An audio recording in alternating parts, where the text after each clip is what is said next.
I was talking to my sister earlier, and I was talking to her about how I was feeling, and I was saying to her, "Oh, Daniela, I really want to cry, but I can't right now. I'm sending 2 rounds of emails out." She was like, "Well, just put it in the calendar." And I was like, "Okay, well, I'm available at 11 p.m. or 11:30 maybe, but 11 p.m. 11:30. It's currently 11 p.m., so I have a free moment to cry." And that's what I wanted to do with you today. Cuz I think I've hit it. I think I've hit it's time. I almost cried today earlier, and I was busy, so I wasn't able. I was working. Um I was also working with the person that was the reason that I was about to cry. I was like on the verge. And then the person that I was about to cry about was like, "Excuse me, I'm ready. I'm ready to film." And I was like, "Gotta get my boom." I was a boom operator. I'm a producer. I'm also a boom operator. Oh my god. And it's production, and it's really cool. I'm just really impressed. And it's really easy for me to think like that this is just not mine, and that I'm not involved. I don't do much. Like, as a producer, it just feels like you don't do much. But I think somehow I should have stake and ownership in this project because I care about it so much, and I've shown that I've loved it so much. I mean, like, do I love the story? I mean, it's hard to say, but I know that I love the journey of making it, even though it hurts really bad. It really hurts to make film. Um, but I still love it. Like, I really love that this is something that has happened and we've been able to make it work. And it's just kind of been the full spectrum of it's been beautiful. I mean, maybe it's been a lot more of stress. Maybe it's been like 70% stress and 30% beautiful. And I mean, that's just not true. It's not 70% stress. It's like 30% stress, 30% beauty, 30% funny. Like a really like joyous experience. Um, Maybe like 10% um angry. That seems about right. 30% stress, 30% beautiful, 30% joyful, 10% angry. I think that's a really good approximation, actually. And I almost cried. I sent a big old dump text to my best friend, and this is my big old dump text, my big old trauma dump to you. Because I'm a trauma dumper, and I don't want that to be like who I am as a reputation point. But like, I don't regret telling you these things, but I regret it in the sense that people might like me less for the way that I do the things that I do. And the way that I believe that people should be able to talk about the way they feel. I mean, sometimes it's really just a matter of you could have kept that one in the drafts, sweetheart. Um, or maybe it's just a matter of I think that was really not right of you to say. I think that was really uncool of you to say. I think that was really mean. There's a lot of spectrums of things that maybe should have stayed in the drafts but I just really do believe that people should be able to say what they want to say. I really do believe in this like freedom to speak upon your life in like as respectful and as tasteful a way as possible. And it's always been my goal is to speak upon my life in a really tasteful way. And maybe the way I speak upon my life is only tasteful in the specific phrases that I choose and not in my execution. When I'm like,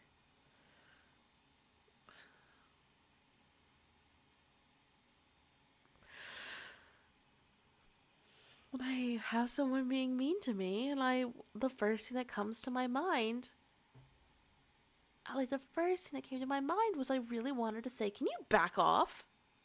Can you back off? Can you back off?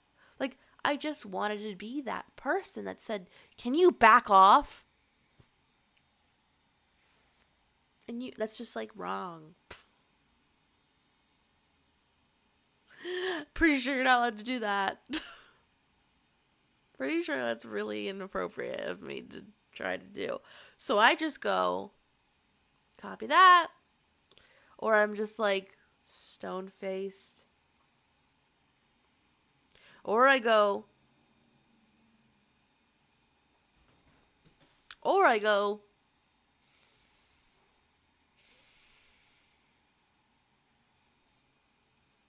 I don't think I'm good at this. I just don't think I'm good at this. So, like, interpersonal connection thing. My face is so strong. And I take pride in it. I take pride in my face. I literally was setting, like, day one of this production, for example. We were hauling ass to get everything out of the stage that we were on. Because we weren't allowed to keep anything there. We ended up losing something, which is something I'm going to have to figure out because that's a top priority thing. I don't think I got it. Darn. Here's the fruit fly. It was even in frame, it was so big, and that really grossed me out. Okay. Anyway, I was hauling ass.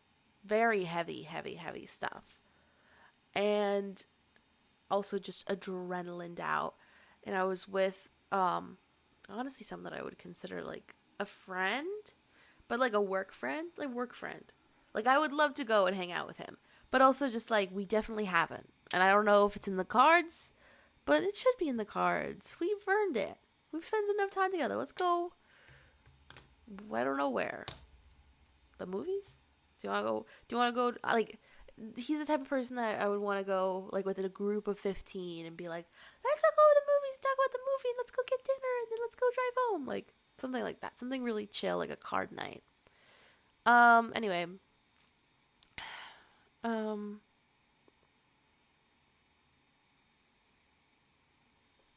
got lost. I was hauling ass, really heavy stuff. I was exasperated. And I see my director passing by me, doing the same thing I'm doing, to be fair.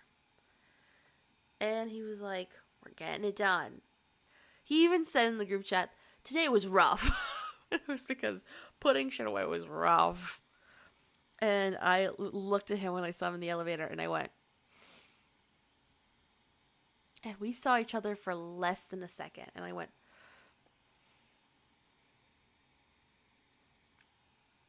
I was talking to my freaking coworker, my crewmate, and I was like, and I gave him that death stare. I'm so proud. I did the death stare. I'm so impressive. I got it in. I fit it in just in time. So, my point is that I'm probably crazy. I'm 100% crazy to someone. And I can't even look into the camera and say that. I would rather look at myself and say that because it's like, if I look at that face, I don't think she's crazy. If I look at you and I say I'm crazy, I might actually believe it. And that's not something I need to believe. But maybe something I should know.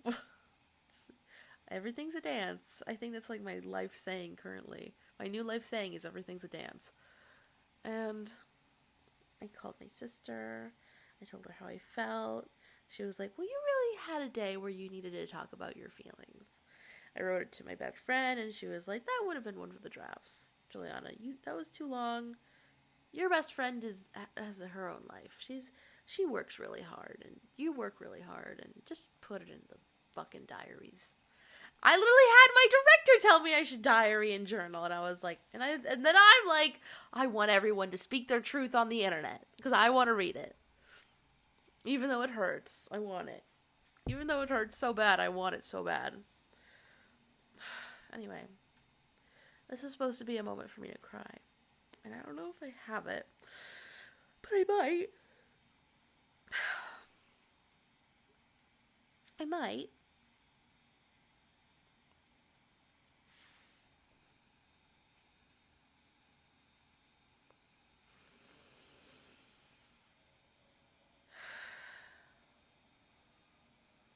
It's just really hard. That makes me feel so wrong for saying it's just really hard.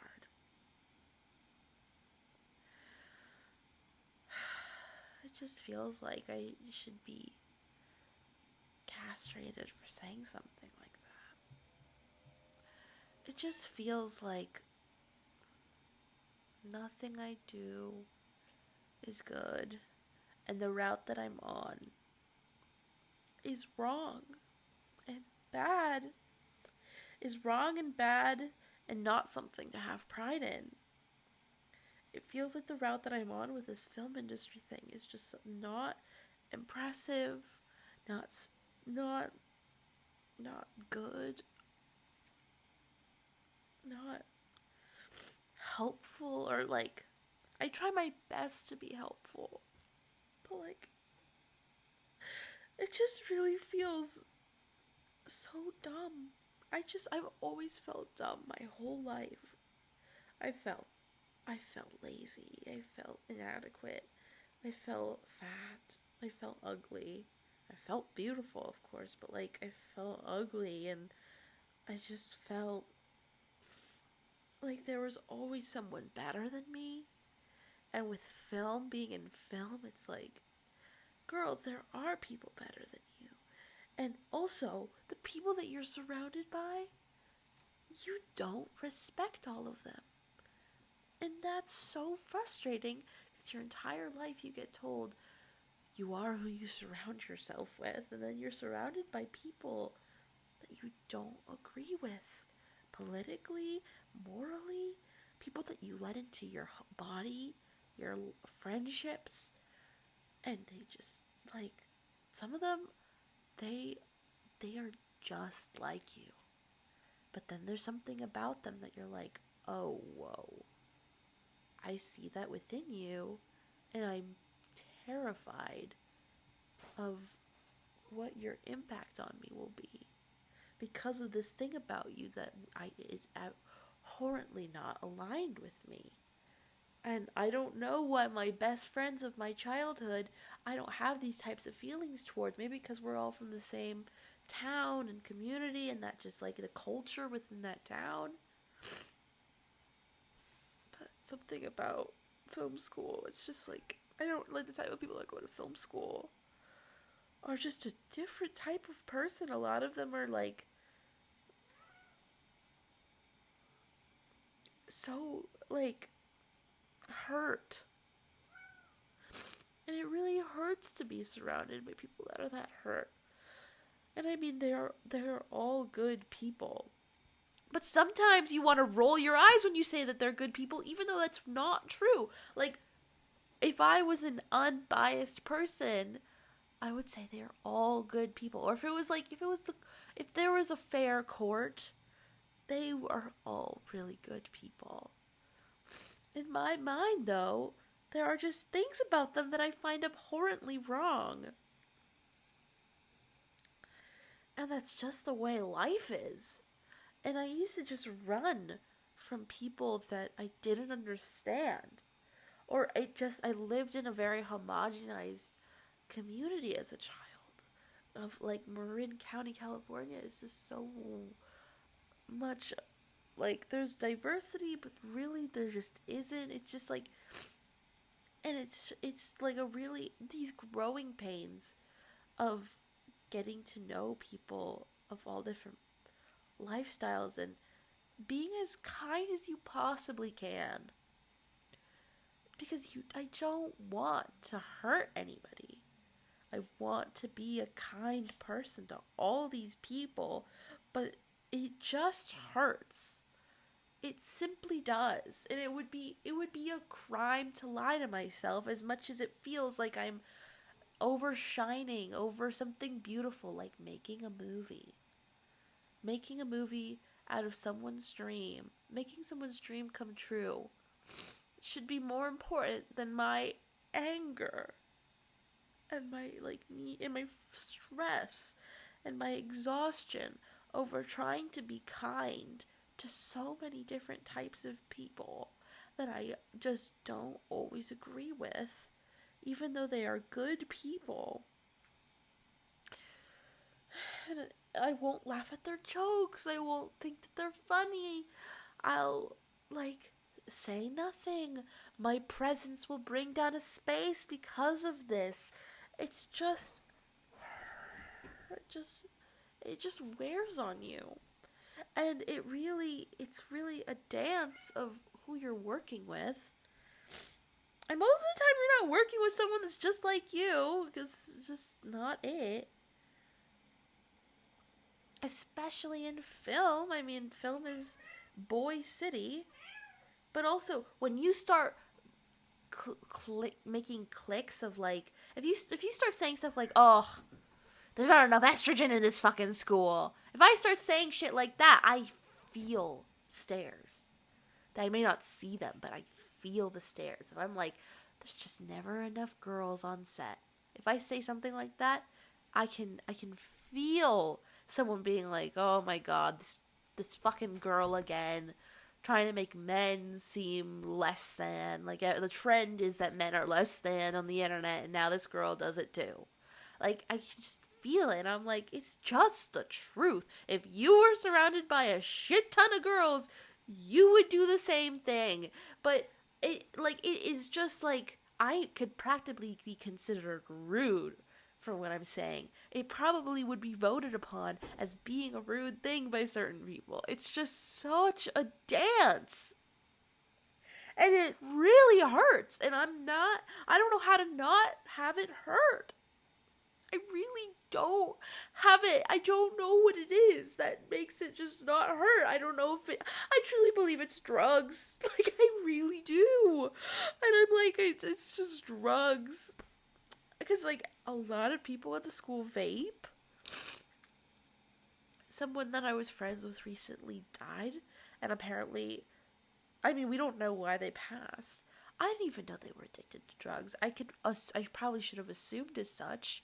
But I wasn't gonna, because that's not who I am. I'm not gonna assume that kind of thing. It's a big leap. But I knew that this particular person was in dire need of some sort of help. I didn't know what kind of help, but I knew it was some sort of help. And it's an unspoken truth. What I'm speaking, I believe is a truth.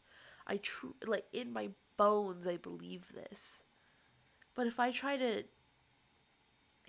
I'm not always, this is just such a difficult thing to discuss. I'll try to get towards this kind of line of thought, something leaning towards this discussion. I don't always have the words for this kind of feeling, but I try in different ways, and whatever feels relevant in the conversation at the time. And I do it with my teachers, and I can see them looking at me like I'm just pulling straws out of thin air, as if I'm fabricating a web of, nonsense. It hurts so bad. I can imagine that people on YouTube could assume that I'm just that this is complete gibberish. And maybe it is complete gibberish. But it's so real. It hurts so bad. I'm so tired. And it's things like this where I'm like, I just want to go home. I just want to go home. I just want to be with my family. I keep contemplating, am I going to post this to YouTube? This is something I want to post to YouTube. I see so many YouTubers being like, I'm not going to cry on YouTube. You'll never see me cry on YouTube. This is a very interesting cry. I've never experienced a cry like this. I might take a cut because I'm a little worried this footage might crack. Um, you know,